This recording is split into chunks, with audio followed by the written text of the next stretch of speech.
2 Sejarah akan memperkenalkan diri kami terlebih dahulu. Perkenalkan, nama saya Azahra Reina Aulia Putri. Saya Adenanda. Saya Sabita Nur Hibatullah. Saya Cernadira. Saya Sinta Yolanda. Saya Syafita Yusayani. Saya Wisnu Satullah. Saya Maja Pandi. Selamat menyaksikan video kami.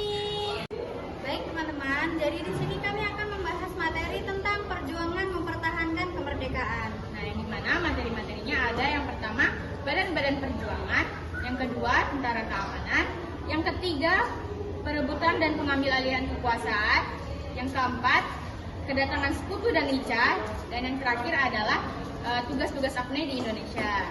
Nah teman-teman, pertama-tama kita akan membahas tentang badan-badan perjuangan di Indonesia. Kamu tahu nggak sih apa aja itu badan-badan perjuangan kemerdekaan Indonesia? Sebenarnya aku cuma tahu dua sih, yaitu yang pertama BPUPKI. Nah, BPUPKI ini berdiri pada tanggal 1 Maret 1945, di mana beranggotakan sekitar 63 orang.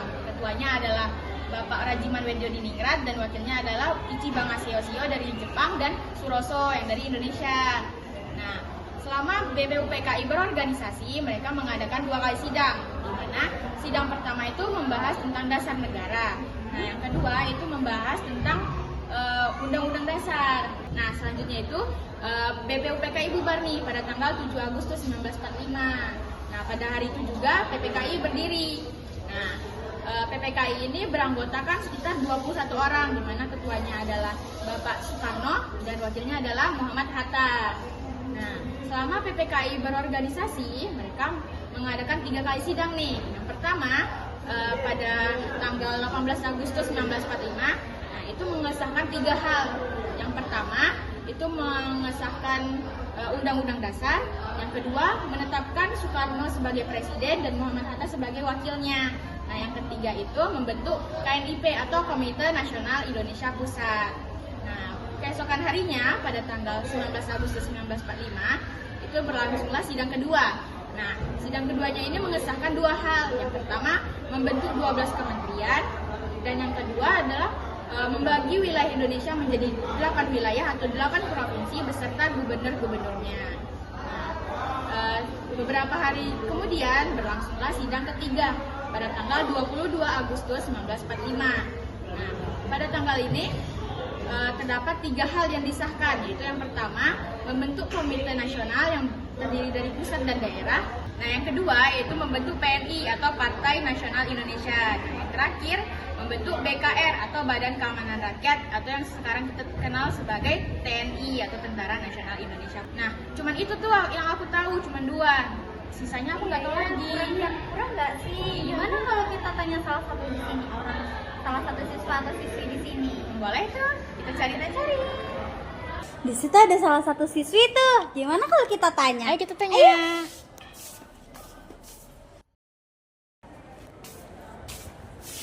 Halo Kak. Halo. Namamu siapa? Nama aku ya Sinta Yolanda dari kelas 12 4. Nah, di sini kami boleh nggak sih nanya-nanya tentang badan-badan perjuangan? Oh, boleh. Boleh tuh.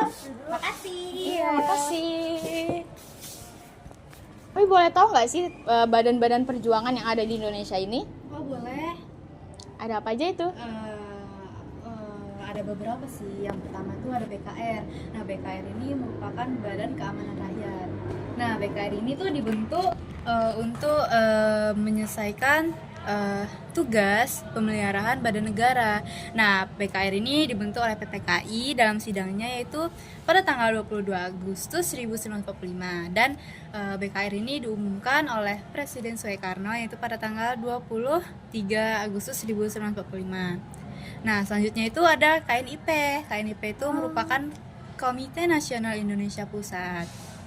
Nah, KNIP ini dibentuk pada tanggal 29 Agustus 1945 oleh dia diketuai oleh Mr. Kasman Singodimedjo. Nah, KNIP sendiri ini dibentuk untuk membantu presiden dalam menyelesaikan tugas-tugasnya. Nah, adapun salah satu tugas dari KNIP ini yaitu adalah menyelenggarakan kemerdekaan Indonesia yang berdasar pada prinsip kedaulatan rakyat dan untuk menyatukan untuk menyatakan kemauan rakyat Indonesia sendiri. Nah, selanjutnya itu ada PETA. Nah, PETA ini merupakan pembela tanah air. Nah, PETA sendiri ini yaitu merupakan suatu satuan paramiliter yang dibentuk oleh Jepang pada masa pendudukannya di Indonesia, yaitu pada tanggal 3 Oktober 1943. Sebagai tentara sukarela yang berdasar pada maklumat Osamu Serei nomor 44, yaitu nomor 44 yang diumumkan oleh Panglima Angkatan Darat ke-16, yaitu Letnan Jenderal Makichi Harada. Nah, selanjutnya itu ada TNI. Nah, TNI itu tahu kan TNI itu apa? Tahu. Pasti tahu lah itu.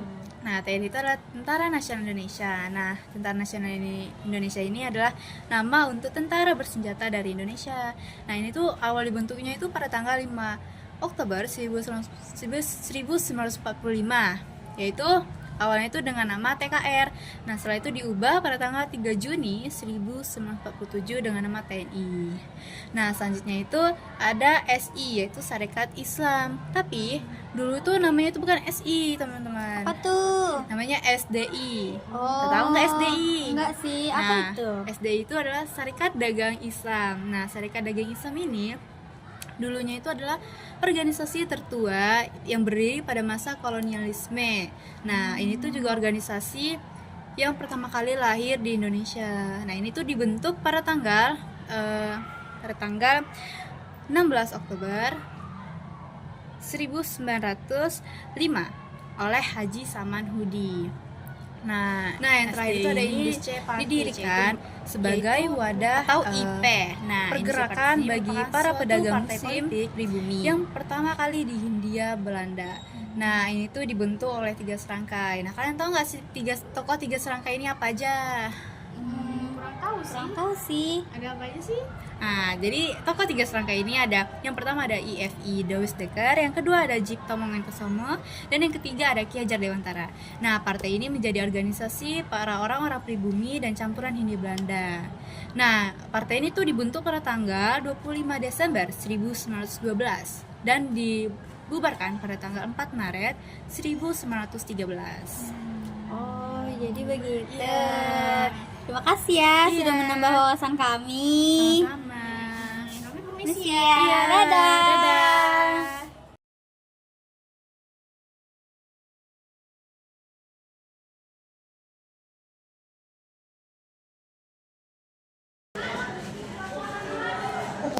Nah, selanjutnya kita akan membahas tentang tentara keamanan di Indonesia. Nah, sebelum itu kita harus membahas terlebih dahulu latar belakang terbentuknya tentara keamanan di Indonesia. Kamu tahu nggak sih latar belakangnya?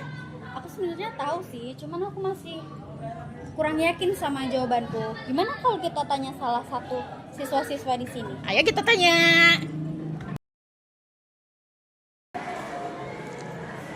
Di belakang kita ada salah satu siswa tuh. Gimana kalau kita tanya? Ayo kita tanya. Halo, namamu siapa? Nama saya Adenanda dari kelas 12/4. Nah, di sini kami boleh nggak sih bertanya-tanya mengenai latar belakang terbentuknya tentara keamanan di Indonesia? Tentu boleh. Duduk. Makasih. Jadi gini, latar belakang terbentuknya tentara keamanan yaitu berakar dan berawal dari kebutuhan dasar setiap negara ataupun sekelompok masyarakat guna melindungi keamanan negara dari berbagai ancaman, baik itu ancaman dari luar ataupun ancaman dari dalam.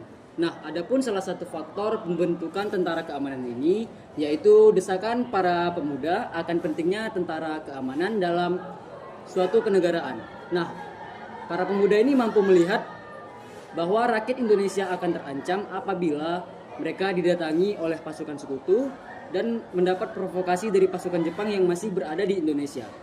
Karena pada saat itu Indonesia masih belum memiliki tentara aktif yang menjaga pertahanan dan keamanan.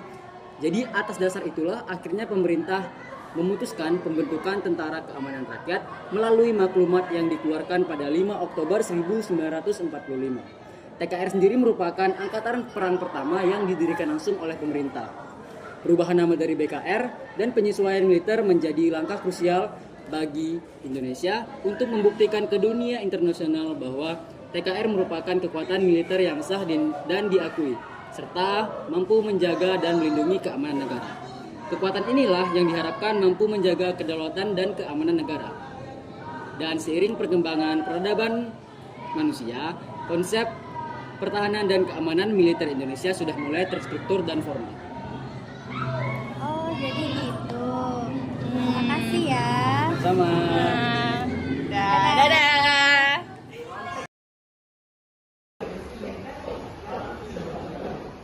Nah, sebelumnya kan kita udah cari tahu nih tentang latar belakang terbentuknya tentara keamanan. Gimana kalau sekarang kita cari tahu perkembangan tentara keamanan di Indonesia dari tahun ke tahun? Nah, boleh juga tuh buat nambah wawasan kita kan? Betul. Gimana kalau kita tanya salah satu siswa di sini? Di situ ada dua abang-abang tuh. Gimana kalau kita tanya? Ayo kita tanya. Halo abang-abang. Ya, halo. Jadi kami di sini tuh mau nanya seputar, Tentang perkembangan tentara keamanan di Indonesia dari tahun ke tahun. boleh nggak kalau kami menanya? Boleh, silakan duduk. Sebelumnya boleh nggak sih perkenalin dulu nama kalian itu siapa? Oke, jadi perkenalkan nama saya Andi. Yang satunya? Ya, perkenalkan nama saya Bisyara Subelai dari 12/4. Jadi gimana nih perkembangan tentara keamanan di Indonesia? Oke, jadi ada tentara keamanan pertama di Indonesia ini. Yang pertama itu adalah BKR. BKR itu Badan Keamanan Rakyat. Badan Keamanan Rakyat ini didirikan di Indonesia pada tahun 22 Agustus 1945. BKR ini untuk menjaga keamanan dan ketertiban bangsa Indonesia di masa awal kemerdekaan. Nah, jadi BKR ini diganti namanya menjadi TKR pada tanggal 5 Maret 1945 atau berapa lah itu ya. Nah, di situ dia juga diganti menjadi TKR, Tentara Keamanan Rakyat. Itu Tentara Keamanan Rakyat ini untuk menyatukan bangsa Indonesia menjadi agar semakin kuat.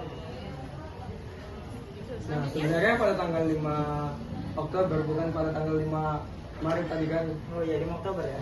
Jadi pada tanggal 5 Oktober itu adalah Tentara Keamanan Rakyat atau TKR dibuat di Indonesia. TKR didirikan setelah proklamasi kemerdekaan Indonesia. Tugas utama TKR itu adalah untuk melindungi dan mempertahankan negara Indonesia dan menghadapi ancaman dari berbagai negara termasuk penjajahan Belanda, Jepang yang masih berada pada masa itu. Kemudian TKR berubah nama menjadi Tentara Nasional pada tanggal 3 Juni 1947. Jadi pada tanggal 23 Januari 1946 didirikannya TRI. TRI ini Tentara Rakyat Indonesia. Tentara Rakyat Indonesia sebagai salah satu organisasi untuk melindungi bangsa Indonesia ini dari lintasan senjata bangsa lain dengan bangsa kita sendiri. Nah, jadi TRI ini untuk mempertahankan Indonesia dengan berbagai cara, seperti dia bersenjata. Nah, jadi TRI ini disebut dengan pahlawan bangsa Indonesia. Nah, mungkin itu saja. Nah, tadi kan saya sudah menjelaskan TKR itu kan berubah nama menjadi Tentara Nasional Indonesia. Nah, pada tanggal 3 Juni 1947 Tentara Keamanan Rakyat atau TKR resmi berganti nama menjadi Tentara Nasional Indonesia. Perubahan nama ini melandasi transformasi angkatan senjata yang awalnya untuk menjaga dan mempertahankan kemerdekaan menjadi sebuah institusi yang berstruktur dan lebih fokus dalam menjaga kedaulatan negara. Nah, TNI memainkan peran penting pada masa revolusi sehingga Oke, jadi pada tanggal 21 Juni 1962 itu didirikannya ABRI. ABRI ini Angkatan Bersenjata Republik Indonesia. ABRI ini berperan penting untuk menyatukan atau merujuk pada suatu angkatan bersenjata semuanya. Seperti angkatan bersenjata militer yang pada masa itu ada AU, Angkatan Udara, AL, Angkatan Laut, sama AD, Angkatan Darat. Nah, jadi ABRI ini tugasnya untuk menjaga keamanan bangsa Indonesia dan menyatukan angkatan bersenjata militer ini. Nah, pada tanggal 1 April 1999 Tentara Nasional atau TNI melakukan perubahan signifikasi transformasi angkatan bersenjata. Perubahan signifikasi ini melandasi karena tidak ingin TNI terlibat dalam politik dan meningkatkan profesionalisme agar TNI lebih fokus dalam menjaga pertahanan keamanan negara Indonesia sehingga sampai sekarang ini. Nah, mungkin cukup itu yang kita bisa kami sampaikan. Terima kasih ya buat informasinya. Itu bisa sih menambah wawasan kami. Terima kasih. Nah, jadi sekarang kita akan membahas tentang perebutan senjata. Kamu tahu nggak sih tentang itu? Nggak tahu nih. Gimana kalau kita tanya salah satu siswa atau siswi di sini? Ayo kita tanya. Nah, di situ ada siswa tuh. Kita tanya dia yuk. Ayo. Ayo. Halo Kak. Namamu siapa? Saya Rika di kelas 12/4. Nah, kami boleh nggak sih bertanya tentang perebutan senjata? Boleh. Silakan duduk. Oke, makasih. Makasih ya. Jadi yang pertama itu ada masa awal penyerahan Jepang yang terjadi pada tanggal 15 Agustus 1945. Nah, Jepang itu menyerah tanpa syarat kepada sekutu setelah pengumuman Hiroshima dan Nagasaki. Meskipun ada perintah dari sekutu untuk tetap menjaga status quo, Jepang mengalami kekacauan dan kekosongan kekuasaan di wilayah jajahannya termasuk Indonesia. Lalu yang kedua ada proklamasi kemerdekaan yang terjadi pada tanggal 17 Agustus 1945 oleh Soekarno dan Muhammad Hatta yang diproklamasikan di Jakarta. Proklamasi ini bisa terjadi karena kelemahan kekuasaan Jepang dan Jepang tidak mampu menahan dan menghentikan langkah tersebut. Lalu yang ketiga ada perebutan senjata. Perebutan senjata ini terjadi karena kekosongan kekuasaan Jepang sehingga perjuang kemerdekaan Indonesia segera merebut gudang-gudang senjata yang dimana senjata-senjata ini sangat penting untuk mempersenjatai pasukan Republik Indonesia dan memperkuat posisi mereka dari kemungkinan intervensi dari pihak sekutu dan Belanda. Lalu yang terakhir itu ada peristiwa Rengas Dengklok yang terjadi pada tanggal 16 Agustus 1945 dan di mana sekelompok pemuda Indonesia ini membawa Soekarno dan Muhammad Hatta ke Rengas Dengklok untuk memastikan proklamasi segera dilakukan. Nah, hal tersebut adalah langkah strategis untuk mencegah intervensi Jepang dan menghentikan upaya proklamasi dilakukan. Oh, jadi begitu. ya. Oke. Kita dapat wawasan baru nih. Makasih ya informasinya. Ya, sama-sama. Kami permisi. Bye. Oke. Lalu yang kelima, konflik dan perundingan. Terjadi pertempuran antara pasukan Belanda dan pasukan kemerdekaan Indonesia, termasuk di pertempuran Surabaya dan daerah lainnya. Nah, pertempuran ini menunjukkan kegagalan dan perlawanan terhadap upaya Belanda yang mencoba mengambil Indonesia kembali. Lalu perundingan, proses diplomatik dimulai dengan perundingan seperti pada perjanjian Linggarjati yang mengakui keberadaan Indonesia di Jawa, Madura, dan Sumatera. Lalu perjanjian Grenville yang menetapkan garis demarkasi pada wilayah Indonesia dan Belanda. Lalu yang keenam, pengakuan kemerdekaan. Setelah serangkaian perundingan internasional, Belanda akhirnya mengakui kemerdekaan Indonesia melalui perjanjian KMB di Den Haag. Hal ini secara resmi menandai pengakuan internasional terhadap kedaulatan Indonesia. Oh iya, Nica sama sekutu bukannya pernah datang ke Indonesia ya? Mereka datang ke Indonesia ngapain aja sih? Oh iya, waktu itu mereka sempat datang tuh ke Indonesia pada tanggal 16 Agustus 1945. Karena waktu itu Jepang ternyata menyerah tanpa syarat ke Jepang kan. Nah, jadi kejadian itu tuh menjadikan para sekutu itu memiliki hak atas wilayah-wilayah yang pada saat itu pernah dijajah oleh Jepang. Jadi mereka memiliki kekuasaan atas wilayah itu, termasuk Belanda. Karena Belanda kan termasuk pada kelompok sekutu kan. Jadi para sekutu sekarang memiliki banyak sekali wilayah kekuasaannya. Oleh karena itu, para sekutu itu datanglah ke Indonesia untuk melucuti para tentara Jepang yang waktu itu kalah pada Perang Dunia Kedua. Gitu. Nah, mereka juga datang itu karena mereka ingin mengembalikan kepemerintahan sipil yang waktu itu pernah dijajah oleh Jepang. Seperti digantilah ininya, itulah. Terus tapi Tapi sebelum para sekutu datang ke Indonesia, ternyata mereka itu sudah terlebih dahulu menandatangani persetujuan bersama atau Civil Affairs Agreement antara Inggris dan Belanda. Nah, perjanjian ini mengatur pemindahan kekuasaan dari British Military Administration kepada Nika pada tanggal 24 Agustus 1945. Nah, oleh sebab itu, kemudian Nika membonceng para sekutu untuk kembali ke Indonesia. Tujuannya apa? Nah, tujuannya ini agar Belanda dapat kembali menguasai Indonesia. Nah, pada tanggal 20 Oktober 1945, sekutu yang dipimpin oleh Brigadir Battle itu datang ke Indonesia. Dah. Oh begitu ya. Tapi isi perjanjiannya apa aja sih? Apa ya? Aku agak lupa sih. Kita tanya kepada siswa-siswi di sini yuk. Ayo. Di situ tuh ada siswa SMA 19 loh. Ayo kita tanya yuk. Halo, nama kamu siapa? Nama aku Sabita Nurhibatullah dari kelas 12/4. Oh iya, kami boleh nggak sih nanya-nanya mengenai apa tadi? Tentang perjanjian antara sekutu dan Nika itu yang mereka memiliki perjanjian bersama. Iya, aku tahu, boleh. Silahkan duduk. Oke. Nah, jadi maksud kedatangan Nika dan sekutu ke Indonesia itu adalah untuk menerima penyerahan kekuasaan dari tangan Jepang dan membebaskan para tawanan perang Jepang di Indonesia.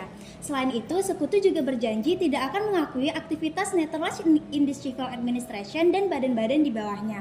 Tetapi sekutu berkhianat. Sekutu ternyata diboncengi oleh Netherlands Indisch Civil Administration. Nah, pasukan sekutu yang bertugas ke Indonesia adalah pasukan tentara Inggris yang terbagi menjadi dua. Yang pertama itu ada SEAC dan SEPC. SEAC yaitu South East Asia Command di bawah pimpinan Lord Louis Mountbatten untuk wilayah Indonesia bagian barat. Dan yang kedua itu ada SPPC atau South West Pacific Command di bawah pimpinan Jenderal MacArthur untuk wilayah Indonesia bagian timur. Nah teman-teman, selanjutnya kita akan membahas tentang tugas-tugas AFNI selama berada di Indonesia. Nah, kamu tahu nggak sih apa aja tugas-tugas mereka? Kemarin sih aku tahu ya, cuman karena aku nggak yakin, gimana kalau kita tanya salah satu siswa di sini?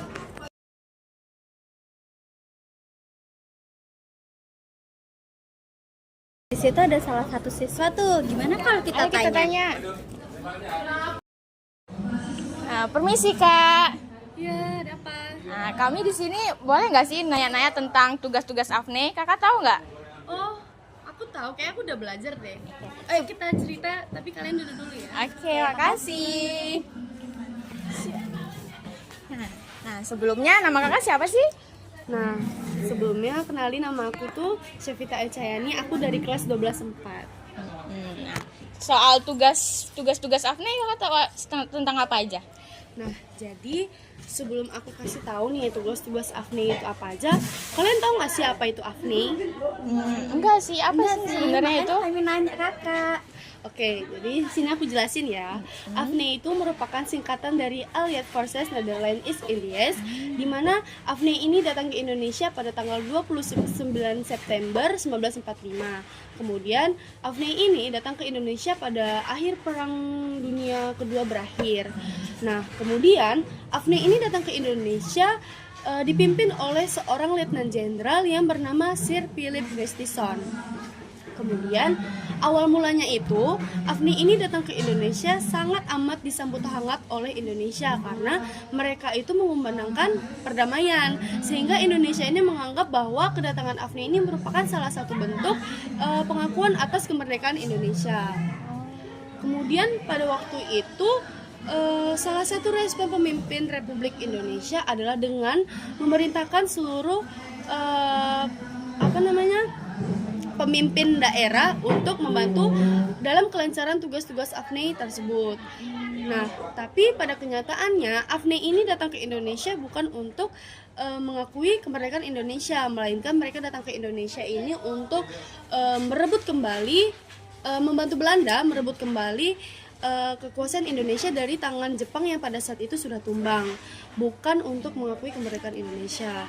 Kemudian demi kelancaran tugas AFNI tersebut, mereka itu berusaha untuk membebaskan dan mempersenjatai para tawanan Belanda. Kemudian mereka juga berusaha untuk melucuti dan membubarkan para Tentara Keamanan Rakyat atau TKR. Nah, tugas AFNI di Indonesia itu adalah mereka itu membantu untuk menjaga wilayah Indonesia, yaitu Pulau Jawa dan Sumatera. Hal ini dikarenakan pada waktu itu Indonesia bagian timur sudah lebih dulu diduduki oleh pasukan sekutu karena pasukan sekutu pada saat mereka melakukan perang melawan Jepang. Kemudian AFNI itu juga bertugas untuk menjaga perdamaian. Terus mereka juga membantu untuk membebaskan para orang Belanda dan Eropa lainnya yang sebelumnya sudah ditahan oleh orang Jepang. Serta mereka itu juga bertugas untuk menuntut orang-orang Jepang yang sebelumnya itu sudah diduga melakukan kejahatan perang sama pendudukan Indonesia. Oh, begitu. Tuh teman-teman. Oke, makasih ya Kak infonya. Kami permisi. Aduh. Oke teman-teman, sekian dari video kami. Terima kasih.